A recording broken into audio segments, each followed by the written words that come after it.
Refugee stories for refugee advocacy. You may ask, why tell your story? Stories have a way of pulling you into someone else's world. Stories have a way of disarming stereotypes and unveiling another person's life through their own lens. Stories have a way of giving a voice to the voiceless and ears to the unheard. And to see, to make the chance, if we can get a chance of them to hear us. Last year, I had the opportunity of presenting my story on a World Refugee Day event to a room full of delegates and activists. It felt amazing because for the longest time, I always felt that I didn't have a voice and that nobody would care to listen to a person as small as myself, just a mere refugee. A refugee is a person who has been forced to flee their country in order to escape war, persecution, or natural disaster. Due to these atrocities, refugees flee to various places globally. Millions take shelter in refugee camps. Refugee. Who are refugees? What does it mean to be a refugee? Are refugees exclusive to refugee camps? Can you live in a city and still be a refugee? To answer these questions, we follow 8 refugees who tell their stories. Niko mkimbizi mkongomani wa Bukavu, Sud Kivu. Nilikimbiaka pale juu ya mashida, vita, wivu. Nikakimbilia hapa Uganda juu nikiatafuta kaamani hapa. Sasa leo tunakutana na vitu yenye iko nguvu sana. Kufatana na hii hali yenye tunapitiamo ya COVID-19, vitu iko nguvu sana, vitu iko nguvu paraporo ya gisi vitu ilikuwa nguvu mbele. Kayaka Refugee Settlement is a refugee camp in Kagegwa, Uganda. Many refugees who fled civil war in Congo now call Kayaka home. One such refugee is Adebus, who feels like life in Kayaka is beyond bearable for a refugee. Naishi hapa Chaka, naishi maisha ya kufumuka sana. Maisha ambayo naishi ni maisha ambayo mtu hawezi kuishi. Tunajiuliza namna gani mtu anapaswa kuishi maisha hivi, hatuelewi. Maisha ni mabaya sana, magumu, tunasumbuka sana. Ever since COVID-19 started killing people in Wuhan, China, the whole world has been severely impacted. We rarely hear about how refugees have been affected. Fabrice shares his experience as a refugee in Kayaka and how the virus has impacted his community. We come to see that things are not easy. Things are not easy at all. Money is not there, like jobs are closed. Everything, even the transport, no way. Now we come to see that life is not really easy because the life of the camp is first the life that is not easy at all. Then the situation that is again coming, mixing in it again, we come to see that we can't manage it, we can't make it really. Life is not like in a normal way that it was supposed to be. Some refugees have ventured beyond the refugee camp and moved into cities. While life may be relatively better in a city than in a refugee camp, refugees still encounter many struggles. For some, being a refugee is a long journey, searching for a place to call home.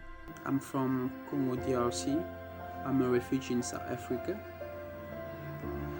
We got here in South Africa in 2006 with my family. We have been through hectic times trying to cross the rivers, use the trucks, cross the forest so that we can find a place that we can call home again. We got in South Africa so that we can find peace, but unfortunately, it's not a safe place. Where we can call home, it's where you are safe, where you are peaceful, where you have a peace of mind. But in this country, we came to look for peace, we came to look for a better life, but unfortunately, it's not a home. It's not where we can call home again. Many refugees living in cities face discrimination from citizens of the host country. Jaspin shares how his family was gravely affected by xenophobia. My parents told us that we have to relocate and run away from our house basically because There were people who want to kill us or hurt us because we are foreigners. After that, we were relocated again to a refugee camp. The camp was so hardships on hardships, we weren't treated like humans, The food was just being thrown at us, like we're some sort of dogs or something. Everything was just horrible. Despite all the hardships, many refugees view education as a way of turning their lives around. However, some host countries exclude refugees from educational opportunities. Delphine is a refugee in South Africa. She explains the frustration she felt when she wanted to pursue her tertiary education. I grew up in South Africa and I've been living here for almost more than 12 years of my life. And growing up as a young girl did not really see the inequality or the problems that refugee faces on daily basis until I was fully around 18 years old. I think that's when I started understanding what it really means to be a refugee in South Africa. When I started searching for bursaries, I realized there's actually close to no bursaries that take refugee students. Most bursaries that would be put out there would require a South African identification document, or better known as an ID. And I realized I hold refugee status, and there's no way that was listed on there. So that meant immediate exclusion from those bursaries, and I could not either obtain government funding because it also required that you are a South African citizen. All of these became factors that I could really not ignore. It was really a discouragement in my journey to pursue my tertiary education. In that year, I could not pursue my tertiary education in the following year because I did not find funding. I then had to turn and search for a job. When refugees get opportunities to get an education and progress forward, many refugees turn to using their progress to help other refugees. Gerard shares how his experience as a refugee helped shape his education and the current work that he is doing.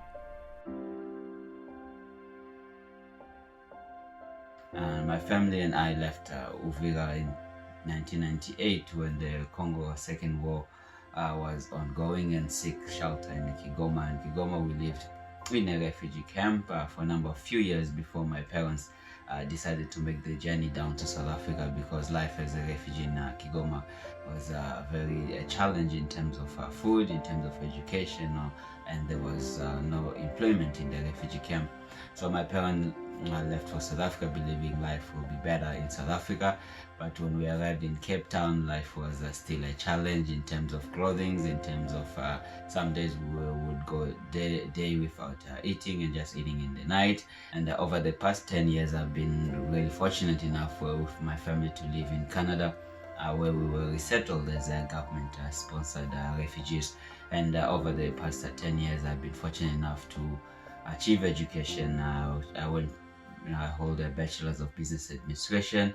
I hold a Master's of International Relations, and I have done community work in Canada, across the world, and also I've had the opportunity to travel to a few countries for youth conferences, for volunteer opportunities, and just study abroad also opportunities. Some refugees start making an impact even while still being in refugee camps.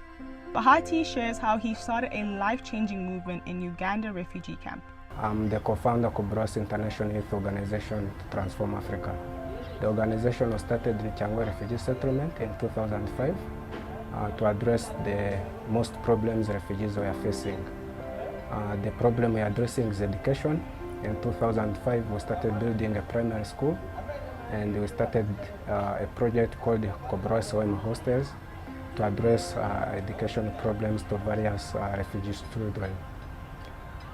We take refugees from the Changwa Refugee Settlement to Hoima Town to access quality education in various schools in Hoima Town. In the Cobros Primary School, we thought of building our own primary school so that these children can have quality education with well-trained teachers. After being resettled to the United States, Bahati is currently a program manager in a resettlement organization in New Haven, where he manages youth programs and does education advocacy. A wise person once said, By coming forth and sharing your story, you don't know the countless of lives you change. So after receiving these stories from all these brave participants, I showed it to my family and friends, and together we raised around $400 to support 30 families in Uganda refugee camp. This money was used to purchase food and other necessities. I also used money I saved up during the semester to donate to the participants or to charities of their choice. One thing I learned is that every little counts. So what little do you have today that can help make a difference in your community? Today starts a new journey, a journey of intentional impact. Will you join this initiative today by sharing this documentary?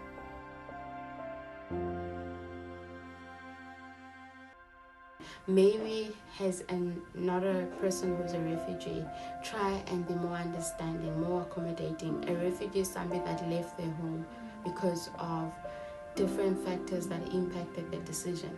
But what you can do from your side is be more kind, be more accommodative, ask questions that are necessary. Also think, how would this impact somebody else if I had to ask them? The comments that you make have a long-term impact. I encourage everybody to do your part in helping refugees, because refugees are just people who want to belong, make a living, and also contribute to a community. Refugees are people just like everybody else, and refugees' lives matter. And in celebration of June 20th, I would like to just highlight these beautiful stories that have been shared today.